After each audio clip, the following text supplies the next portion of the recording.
Does the train only pass once?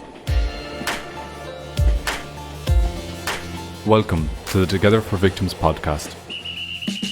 A journey through abundance, plunge and shadow, to new understandings, heights and depths, unexpected discoveries or recoveries. A journey by train around Europe through the complexities of coordinating and harmonising support services for victims of gender-based violence. This podcast is focused on the latest developments in the field of gender-based violence services in the European Union. This journey, shaped by Victim Support Europe, the leading European organisation advocating for the rights and services of all crime victims, explores how 11 partner organisations in the 2Gether4Victims project are working together with one goal: improving services for victims of gender-based and domestic violence. Along the way, we'll examine their current efforts and how these actions are paving the way for harmonised, gendered support services for victims across Europe. Our 2Gether4Victims podcast takes listeners on a rail journey through 7 countries: Belgium, Croatia, Cyprus, France, Lithuania, the Netherlands, and Portugal. And the journey doesn't end there. It will cross even more borders. If you work with victims of crime, have been a victim yourself, or know someone who has, please find your seat. You'll learn about the latest advancements in victims' rights across Europe. Our podcast train is funded by the SERVE programme of the European Commission, co-funded by the European Union. Views and opinions expressed are however those of the authors only and do not necessarily reflect those of the European Union or the European Commission. Neither the European Union nor the granting authority can be held responsible for them. Welcome to our next episode, Finding Hope, Life After Gender-Based Violence. In this episode, we journey through the resilient story of a rape survivor and gain insight from an experienced professional's analysis of the case. Leading us is Aine, a sound artist and committed advocate as she travels by train across Europe to connect with those whose lives have been impacted by gender-based violence. Aine, our protagonist, has a diverse heritage that spans Ireland, Poland, and Italy, which shapes her view as a world citizen. On her journey, she investigates best practices for supporting vulnerable communities with a mission to create positive change. Today, Aine visits Croatia to meet Nina Fuchs, a survivor and advocate, and Ivana Prović, a psychologist specialising in victim support. Together, they explore the deep impact of trauma, the complexities of healing, and the power of community. I'm here in Zagreb, Croatia, at the Victim Support Europe conference. It's a gathering of professionals from all over the world coming together to talk about new challenges in victim support and to plan ways to strengthen support systems across different countries. Yesterday, we enjoyed a sunset tour of the city on a retro tram, and I was surprised by how Zagreb feels different from other European capitals. It has a small town vibe, which is refreshing. You won't see people in suits rushing around or grabbing coffee on the go. Instead, folks here take the time to sit and enjoy their coffee. Thanks to the organisers, I've set up a meeting with Nina Fuchs from Germany, a survivor and advocate who opened the conference with a powerful testimony yesterday. 11 years ago, Nina was raped after her drink was spiked. Although DNA evidence identified her alleged attacker 5 years later, Munich's public prosecutor decided not to press charges. Determined to seek justice, Nina launched an online petition urging the prosecutor to reopen her case, bringing national attention to the flaws in Germany's laws on sexual offences that left her and many others without justice. When women with similar experiences reached out to her, Nina realised her experience was not unique, and she founded Kein Opfer, Not a Victim, an organisation fighting for the rights of sexual violence survivors. Today, Nina has agreed to speak with me about the practical barriers she faced in reporting her assault, the difficulties in accessing critical information and support, and the specific challenges posed by the lack of gender-specific resources. Despite these hardships, Nina has transformed her experience into a powerful advocacy role, standing up for those who still struggle to find their voices. Yeah, thank you for the invitation. It's a pleasure to talk to you about that. The fact that I am this advocate today is strongly linked to my personal experience, which unfortunately is not a very happy story. It started with a party night 11 years ago in 2013 and ended in a situation where my friends left early because they had work in the morning and someone spiked my drink. I have long lack of memory, around 1.5 to 2 hours. And I was raped afterwards. I do have a memory of that. And yeah, it was, of course, a very traumatizing event.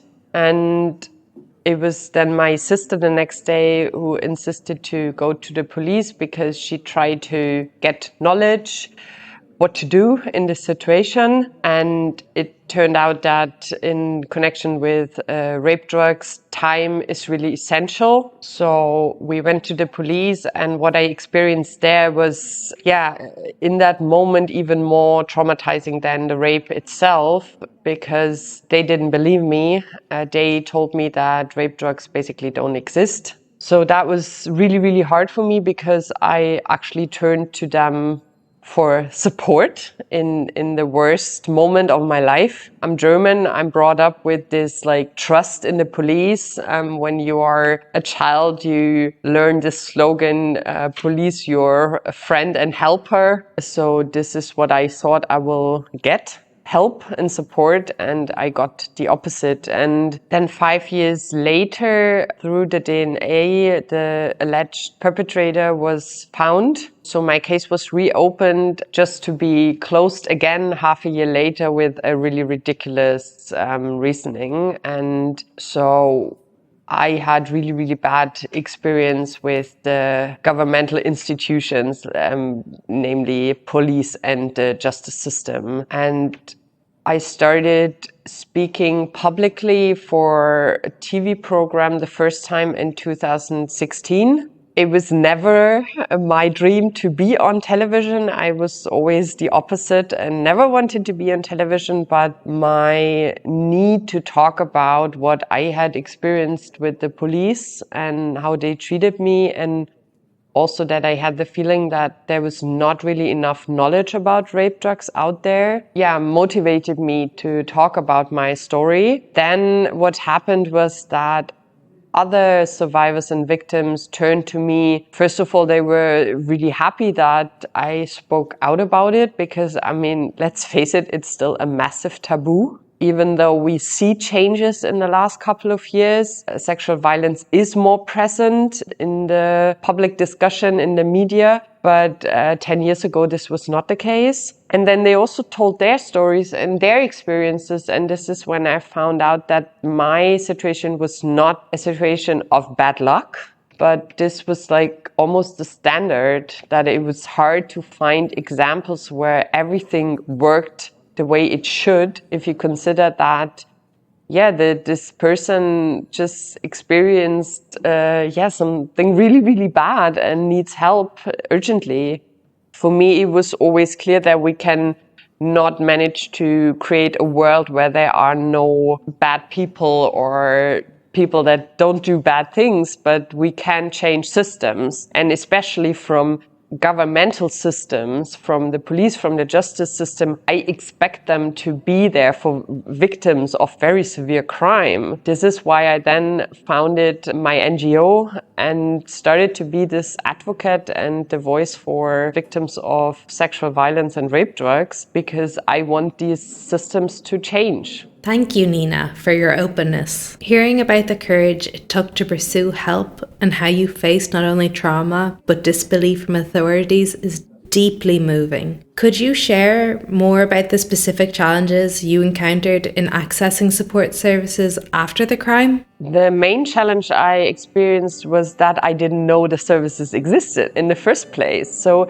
that is also something I would want to see different, that there's just more knowledge about it, that you learn about them at school for starters, and then that you have campaigns everywhere in the cities, and it's common sense that they exist. That I think should be the goal, because if you don't know that there is help, that there are services, how should you access them? Once I learned about them, it was super easy actually to access them. May I ask, how did the lack of gendered support services impact your ability to navigate the aftermath of the crime? I think the worst impact I had was actually the situation with the police, because one thing is that those services offer is to go with you to the police. And I think that would have made this traumatizing experience with the police completely different, because I'm sure the officer that questioned me would have handled the situation differently. He would have asked the questions differently if there would have been a professional by my side to kind of strengthen me, and also making sure that there's not something happening that's not okay and just further traumatizing. So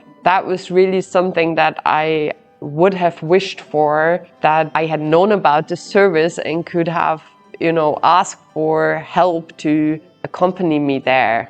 It's striking to hear how, in such a difficult moment, even a single supportive presence could have shifted the experience so profoundly. It highlights how crucial trauma-informed support is, especially during initial interactions with authorities. Can you describe any instances where generic and specialist support services either succeeded or failed to meet your needs as a survivor of gender-based violence? I have to say that actually the experience I had with both generic and specialized services was very positive. I got different kind of help or support from both of them, but I did get support. What the most important thing for me was after this experience with the police was that they just believed what I said, and they also told me that they have heard this story multiple times, which made me feel less wrong. So it was kind of this acknowledgement, okay, I'm not the mistake here. This is something that happens often and they know about it. They acknowledge my story, and that helped a lot, I think, with healing the trauma also. It's heartening to hear that your experiences with support services were ultimately positive, that being believed made such a significant difference in your healing process. That acknowledgement seems crucial for survivors. Are there any specific practices or approaches from your journey that you believe could be adopted as best practice for supporting victims of gender-based violence? A best practice example could be that they integrate the services into the system, the justice system and the police system, that they have this specialized people there, experts on how to deal with gender-based violence, and that they cooperate with them and that they are actually there. I think that would really help if just they would work together in a different way, and that it's standard to work together. How do you envision collaboration between generic and specialist support services in responding to the needs of the victims of gender-based violence? In my experience, they do different work and they have also different focuses for their work. I think they complement each other very well. So for me, in the generic services, I receive a lot of help regarding the legal process. And for example, I got a lawyer there for free, which was really a blessing because it gave me some of the power I lost back, and gave me the possibility to not only be witness in this case, but also to have some rights. But then the specialized service, they know a lot about gender-based violence. They are very trauma-informed, trauma-sensitive. They have special offers. They are often only women work there. So the approach is tailored to especially that target group. And I think they should just collaborate in the sense that they look, okay, what does the victim need? And then maybe both can give what, so the generic can also assist in legal stuff or support with a lawyer, but then the therapy aspect and what kind of services could help with the healing, that then could be in the specific services. It's encouraging to hear how both generic and specialised services can provide complementary support in navigating legal challenges and trauma recovery. Your emphasis on the tailored approaches of these services highlights the importance of a victim-centred framework. Lastly, what advice would you offer to policymakers and service providers looking to enhance the provision of support services for victims of gender-based violence and domestic violence? For me, the most important thing is training. I've been saying that for many years now, that people that work with victims of sexual violence or also domestic violence, and they don't have knowledge about trauma or also about culture, about sexual violence, they cannot do a proper job. And I have problems understanding why this is even possible, because in any field, it is required to have some important knowledge about the field you're working in. No one would put me as a head of an IT department just because I'm the head of an NGO.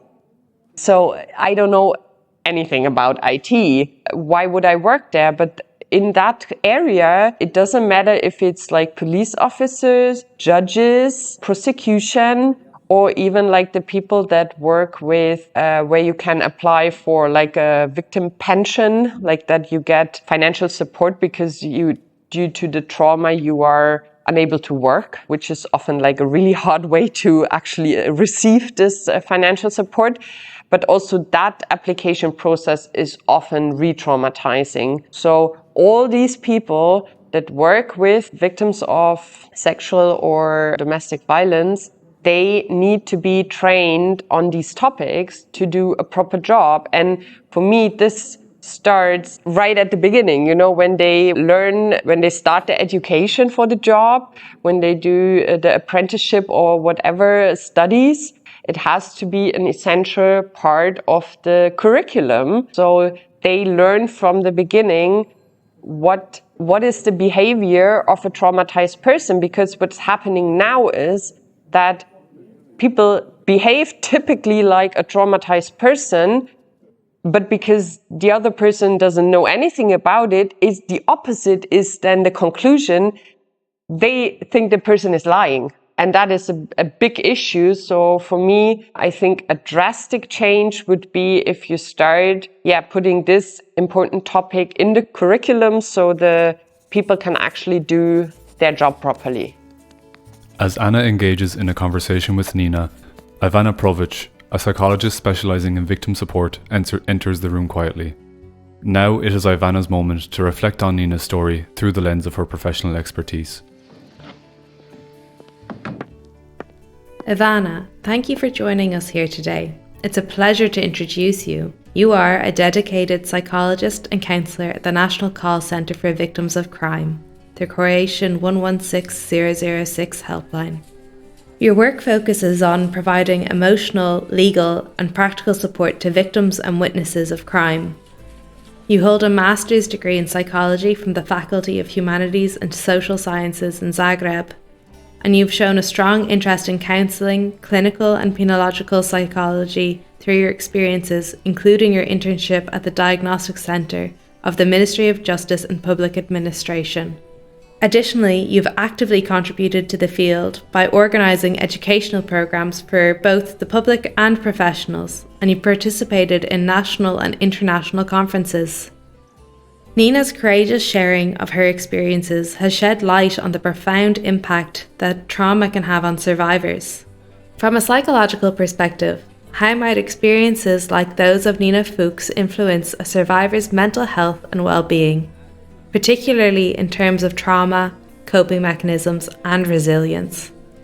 Thank you for the question. I would first like to say that Nina's story is really inspirational and really brave of her to share, and it is something that we aim towards when we are working with victims, especially victims of gender-based violence. So regarding the violence and the consequences of it, what we know is that experiencing violence, especially gender-based violence and traumatic experiences, can have and often does have some consequences, and they can be on mental health, of course, and well-being, but also regarding the physical health, changes in behavior, emotional, psychological, cognitive changes and such, but also social changes and financial, maybe troubles or something like that. When we talk about emotions, a lot of the emotions can emerge from surviving violence, most often maybe shame or guilt, especially when we are talking of domestic violence or sexual abuse, but also fear, irritability, anger, or sadness. And when we are talking about cognitive changes, they can be problems with concentration, focus, but also changing their cognitive schemas about themselves, about the world, and something similar to that. About the mental health, what we know is that surviving or witnessing gender-based violence can lead to higher possibility of having depressive symptoms, anxiety symptoms, PTSD, and other mental issues. And it is important to know that the most people who do experience a traumatic event don't actually have more serious mental issues. However, it's also important to note that gender-based violence is a very specific form of trauma. So we can assume that people who do survive sexual abuse will have more chance to have different negative consequences than a general traumatic event. One reason for that is because sexual abuse and domestic violence is always done by another human being. So if there is another human or human factor, that is also important when we are talking about traumatic experiences. But it is important to state that as a rule, a traumatic event changes people but does not destroy them, and most people do come after it in a positive manner. So when we are talking about positive changes after traumatic experiences, we call that the post-traumatic growth. And post-traumatic growth is defined as positive psychological changes that it experiences as a result of surviving some traumatic experience. And also what we know and what I have experienced in my work is that people, when they survive violence, again, especially gender-based violence, they have a need to understand what has happened to them. They are maybe finding literature on that topic. They are finding other survivors who may be going through something similar to them. And then they can also have this need to maybe help others who have experienced something similar. Thanks so much, Ivana, for sharing your thoughts on the psychological effects of gender-based violence. It's really eye-opening to hear how those experiences can affect everything from emotions to relationships. I love how you pointed out that while trauma can really shake things up, it doesn't have to completely define someone. The idea of post-traumatic growth is super inspiring. It's great to know that many survivors look for ways to make sense of what happened to them and often want to help others too. But from all the stigma around sexual violence and the hurdles survivors face when seeking justice, how do you think psychologists can help create a more supportive environment that really validates their experiences and helps them heal? Social stigma is something that is very important, a very important factor in trauma in general. It is definitely something that we hear on our line also. Very often, for instance, with the officers, and when somebody is reporting a crime, they can often say that the approach from the officers to them was not very adequate, and then people, in communicating with them, they saw that they do have some prejudice or stigmatization towards them, and it's also what Nina has said from her experience, the same. And that's why we have to understand that it's actually normal that people feel fear when they want to or not want to, but they have to make the decision if they will report a crime, especially sexual violence. And also, when we are talking about domestic violence, there are several prejudices that is connected to that, but we also have to take into account, in general, gender norms that are connected to the stigmatization of gender-based violence victims and witnesses. I think that for every expert who works with victims and witnesses of crime, and psychologists as well, we have to be aware of the need of constant learning, again, especially in the field of trauma and in the field of gender-based violence. What I think is very important when you're talking about psychological support is that we know not to rush victims with their decisions, and we can have this need to help them in a way that we think will help them. But I think that is more important to hear what their needs are, because sometimes we can maybe think that reporting will be the best thing for them to do, but it might not be. And it's also important from the side that, especially in domestic or intimate partner violence, control is very often taken away from them, and we need to bring that control back to them. So that decision has to be their decision. That is very important that we provide them. And I think that the most important thing in general for psychological help and mental health issues is that we normalize seeking support in general and seeking expert and psychological support, but also seeking support from your non-formal support, such as your family, friends, colleagues, and such. And it's important to stay there to the victims, but also to the government for the programs of mental health. That's a really powerful point, Ivana. It's clear that stigma can deeply affect how survivors perceive their experiences and their ability to seek help. Nina's story really highlights that struggle, showing how fear and a societal judgment can hold someone back from taking the next steps, like reporting a crime. You mentioned the importance of allowing survivors to reclaim control over their decisions, which is so crucial. It's all about respecting their journey and acknowledging that healing looks different for everyone. Your emphasis on the need for continuous learning among professionals in this field is also spot on. Understanding trauma and its complexities is vital for providing effective support.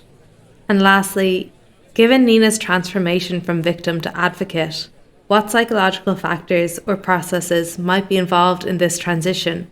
And how can mental health professionals support survivors in reclaiming agency and finding empowerment after experiencing trauma? So I think that the first thing that is important to state is that the recovery really depends on various internal and external factors and the characteristics of the traumatic event itself. And going through traumatic experience is very individual thing, and it very much varies from person to person. And again, we sometimes have this need to put things in the box because it is easier for us to understand and to act on that and to support that person, but we do have to have individual approach. What we do know is that the base of overcoming any traumatic experience and violence also is that the safety is the base they have to have. So that safety is not only safety, like physical safety, but also financial safety, safety in themselves, in interpersonal contacts or communication, and so on. And also traumatic experience can significantly impact our own self-image about ourselves, about the world, and about others. But as I already mentioned, there is a thing called post-traumatic growth, and that process is parallel to negative consequences of trauma. It's not either or. So most often both things happen at the same time. And one of the factors of post-traumatic growth is exactly these cognitive schemas that we change them into more positive way. And then victims can rebuild their shattered attitude about the meaning, order, and justice of the world. Another thing that I forgot to mention in the previous question that I think is very important that Nina has stated several times is trauma-informed and trauma-sensitive approach, which is very, very important, not only for psychological help, I think, but for everybody who comes into communication with the victim or witness throughout the trial and throughout the whole proceedings. What is also important that we support, as I already said, their independency, a sense of contribution to the society that they often have, and also understand the guilt and shame that unfortunately comes with gender-based violence. As I prepare to leave Zagreb, I find myself reflecting on the powerful stories and insights shared by Nina and Ivana, as well as on my own journey. It's been 7 years since I left my abusive relationship. In the years since, I found healing through open conversations with doctors, social workers, specialists, and even friends and family, even strangers. Speaking openly about the anger, sadness, and betrayal I felt, not only toward my abuser but toward myself, brought those emotions into focus and helped make my experiences real. It was painful to confront the reality of what I endured, but regaining a sense of what was real became essential. I had lost that clarity while I was still in the relationship. I recognise, though, that not everyone can or wants to speak so freely about their experiences. For those who can't, I hope my story offers a measure of support and solidarity. I've also noticed that our society still clings to a narrow, often oversimplified view of domestic violence, portraying it mostly through images of physical bruises and overlooking the profound effects of mental abuse. Having experienced both, I feel compelled, as a survivor ambassador, to help expand this conversation. I want to reach out not only to survivors and those currently enduring abuse, but also to people who may know little about the issue, people who could, one day, be a source of support for someone they care about. This role as a survivor ambassador continues to be part of my own healing journey, but my aim is always to help others first and foremost. As for Nina and Ivana's stories, they reveal a truth that is both heartbreaking and inspiring. The path from victim to advocate is not only about overcoming trauma, it's about reclaiming one's voice and power in a world that often silences the vulnerable. Nina's courage to speak out, despite the disbelief and challenges she faced, serves as a beacon of hope for many. She reminds us that change is possible, not just on an individual level, but within the systems that are meant to protect and serve. Her advocacy is a call to action for all of us to push for better support, understanding, and compassion for survivors of gender-based violence. Ivana's perspective adds another layer of depth to this journey.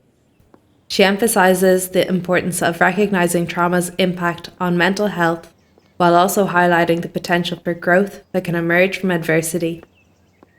It's a delicate balance, acknowledging the pain while also nurturing the resilience that exists within each survivor. Through their stories, I'm reminded that healing is not a linear path, but a complex and personal journey. It's about creating spaces where survivors feel safe, believed, and empowered to take back control of their narratives.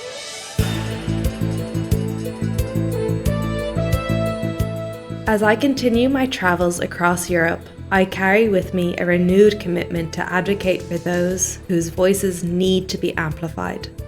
This is not just a journey for change, it's a journey toward hope, a hope that one day no one will have to endure the pain of silence and disbelief. Together, we can create a world where every survivor is seen, heard, and supported.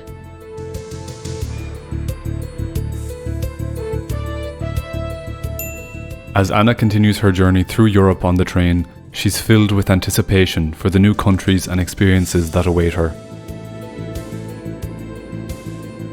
Thank you for tuning in. We hope you'll join us again next time as we embark on the next chapter of the 2Gether4Victims podcast.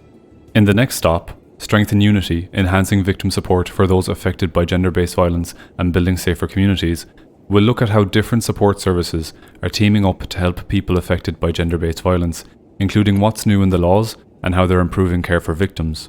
We'll also discuss ways to prevent gender-based violence by educating people about consent and the role of community in creating safer spaces for everyone.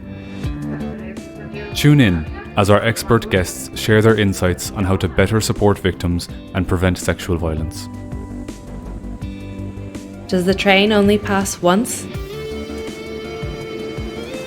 You're listening to the 2Gether4Victims podcast, focusing on gender-based violence services. This podcast was produced by the 2Gether4Victims project, led by Victim Support Europe in collaboration with 10 partner organisations and funded by the SERVE programme of the European Commission. Thank you very much for listening. Thank you very much for listening.